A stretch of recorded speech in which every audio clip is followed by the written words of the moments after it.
ಭೀಮಾ, ಏನ್ ಬರಿತಾ ಇದ್ಯಾ? ನಮ್ಮ ಊರ ಹೆಂಗಿರ್ಬೇಕು, ನಮ್ಮ ಜನ ಹೆಂಗಿರ್ಬೇಕು ಬರಿತಾ ಇದ್ದೀನಿ. ನಿನ್ ಮಾತ್ ಕೇಳಿ ಈ ಊರ್ ನಡೆಯುತ್ತಾ? ನಿನ್ ಮಾತ್ ಕೇಳಿ ಈ ಜನ ನಡೀತಾರ? ಯಾಕಮ್ಮ ಕೇಳರ?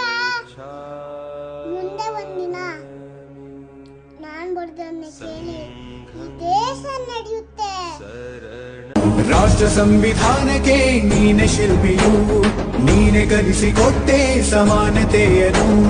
ನಿನ್ನ ಲೇಖನಿಯ ಬರಹ ದೇಶ ಗರ್ಜನೆ, ಒಂದು ಒಂದು ಮಾತು ಕೂಡ ಭೀಮ ಗರ್ಜನೆ. ನಾಯಕ ನೀನು ಭೀಮರ, ಮಹಾನಾಯಕ ನೀನು ಭೀಮ